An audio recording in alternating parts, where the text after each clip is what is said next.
Angel one ने कुल आय में 8% की वृद्धि के साथ 1,516 करोड़ रुपए तक उल्लेखनीय वित्तीय विकास हासिल किया और वित्त वर्ष 2025 की दूसरी तिमाही के लिए 423.4 करोड़ रुपए का शुद्ध लाभ दर्ज किया, जो 45% तिमाही दर तिमाही वृद्धि को दर्शाता है। चीन विदेशी निवेश लाभ के लिए अल्ट्रा रिच पर कर लगाने की योजना बना रहा है, जिसका लक्ष्य आर्थिक मंदी के बीच अतिरिक्त राजस्व उत्पन्न करना है। कैक्सिन की रिपोर्ट के अनुसार चीन आर्थिक विकास को बढ़ावा देने के लिए $846 बिलियन जुटाने पर विचार कर रहा है, जो अर्थव्यवस्था को प्रोत्साहित करने के लिए सरकार के प्रयासों को दर्शाता है। ईरान की संभावित आपूर्ति व्यवधान पर चिंताएं आसानी, जिससे तेल की कीमतों में 3% की गिरावट आई और वैश्विक ऊर्जा बाजारों में स्थिरता आई। चीनी गगनचुंबी इमारतों के खाली होने से रियल एस्टेट डेवलपर्स के बीच भयंकर मूल्य युद्ध हुआ, जिससे प्रतिस्पर्धी छूट और ऑफर शुरू हुए। भारत 5G रोलआउट में संयुक्त राज्य अमेरिका और चीन से पीछे चल रहा है, जिसमें डेटा बुनियादी ढांचे में महत्वपूर्ण अंतर दिखा रहा है। सेवा विकास लैंडमार्क काज ने वित्त वर्ष 2025 की दूसरी तिमाही में 1,275 करोड़ रुपए का परिचालन राजस्व दर्ज किया, जो वर्ष दर वर्ष 13.84% की वृद्धि और तिमाही दर तिमाही 9.54% की वृद्धि को दर्शाता है। हनीवेल ऑटोमेशन इंडिया लिमिटेड ने नोएडा अंतरराष्ट्रीय हवाई अड्डे के लिए उन्नत एयरफील्ड ग्राउंड लाइटिंग सिस्टम प्रदान करने के लिए अनुबंध हासिल किया, जिससे विमानन सुरक्षा और दक्षता बढ़ेगी। मारुति सुजुकी इंडिया लिमिटेड ने ऑटोमेटिक और सीएनजी सहित सभी वेरिएंट में नई बलेनो रीगल संस्करण पेश किया, जो बेहतर फीचर्स और डिजाइन पेश करता है।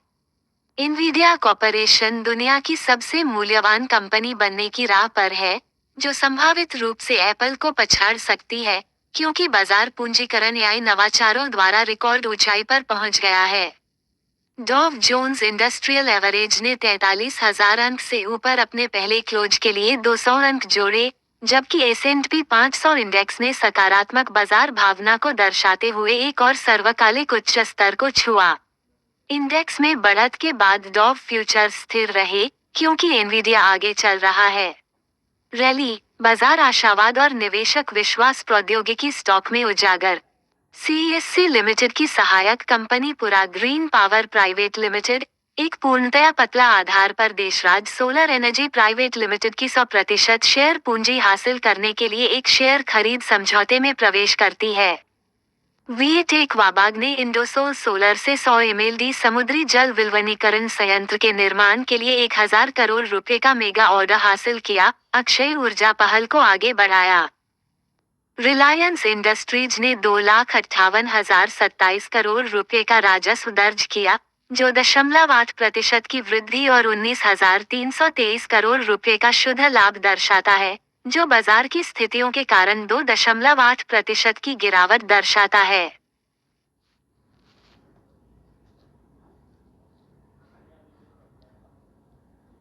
एंजल वन ने कुल आय में 8% की वृद्धि के साथ 1,516 करोड़ रुपए तक उल्लेखनीय वित्तीय विकास हासिल किया और वित्त वर्ष 2025 की दूसरी तिमाही के लिए 423.4 करोड़ रुपए का शुद्ध लाभ दर्ज किया, जो 45% तिमाही दर तिमाही वृद्धि को दर्शाता है। चीन विदेशी निवेश लाभ के लिए अल्ट्रा रिच पर कर लगाने की योजना बना रहा है, जिसका लक्ष्य आर्थिक मंदी के बीच अतिरिक्त राजस्व उत्पन्न करना है। कैक्सिन की रिपोर्ट के अनुसार चीन आर्थिक विकास को बढ़ावा देने के लिए $846 बिलियन जुटाने पर विचार कर रहा है, जो अर्थव्यवस्था को प्रोत्साहित करने के लिए सरकार के प्रयासों को दर्शाता है। ईरान की संभावित आपूर्ति व्यवधान पर चिंताएं आसानी, जिससे तेल की कीमतों में 3% की गिरावट आई और वैश्विक ऊर्जा बाजारों में स्थिरता आई। चीनी गगनचुंबी इमारतों के खाली होने से रियल एस्टेट डेवलपर्स के बीच भयंकर मूल्य युद्ध हुआ, जिससे प्रतिस्पर्धी छूट और ऑफर शुरू हुए। भारत 5G रोलआउट में संयुक्त राज्य अमेरिका और चीन से पीछे चल रहा है,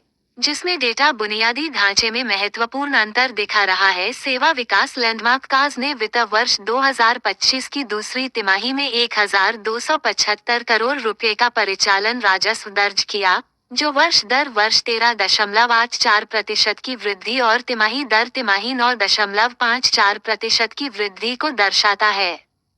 हनीवेल ऑटोमेशन इंडिया लिमिटेड ने नोएडा अंतरराष्ट्रीय हवाई अड्डे के लिए उन्नत एयरफील्ड ग्राउंड लाइटिंग सिस्टम प्रदान करने के लिए अनुबंध हासिल किया, जिससे विमानन सुरक्षा और दक्षता बढ़ेगी। मारुति सुजुकी इंडिया लिमिटेड ने ऑटोमेटिक और सीएनजी सहित सभी वेरिएंट में नई बलेनो रीगल संस्करण पेश किया, जो बेहतर फीचर्स और डिजाइन पेश करता है। इनवीडिया कॉर्पोरेशन दुनिया की सबसे मूल्यवान कंपनी बनने की राह पर है, जो संभावित रूप से एप्पल को पछाड़ सकती है, क्योंकि बाजार पूंजीकरण एआई नवाचारों द्वारा रिकॉर्ड ऊंचाई पर पहुंच गया है। डॉव जोन्स इंडस्ट्रियल एवरेज ने 43,000 अंक से ऊपर अपने पहले क्लोज के लिए 200 अंक जोड़े, जबकि S&P 500 इंडेक्स ने सकारात्मक बाजार भावना को दर्शाते हुए एक और सर्वकालिक उच्च स्तर को छुआ। इंडेक्स में बढ़त के बाद डॉव फ्यूचर्स स्थिर रहे, क्योंकि एनवीडिया आगे चल रहा है। रैली, बाजार आशावाद और निवेशक विश्वास प्रौद्योगिकी स्टॉक में उजागर। सीएससी लिमिटेड की सहायक कंपनी पुरा ग्रीन पावर प्राइवेट लिमिटेड, एक पूर्णतया पतला आधार पर Deshraj solar energy private limited की 100% शेयर पूंजी हासिल करने के लिए एक शेयर खरीद समझौते में प्रवेश करती है। वीएटेक वाबाग ने इंडोसोल सोलर से 100 MLD समुद्री जल विलवनीकरण संयंत्र के निर्माण के लिए 1,000 करोड़ रुपए का मेगा ऑर्डर हासिल किया, अक्षय ऊर्जा पहल को आगे बढ़ाया। रिलायंस इंडस्ट्रीज ने 2,58,027 करोड़ रुपए का राजस्व दर्ज किया, जो 0.8% की वृद्धि और 19,323 करोड़ रुपए का शुद्ध लाभ दर्शाता है, जो बाजार की स्थितियों के कारण 2.8% की गिरावट दर्शाता है।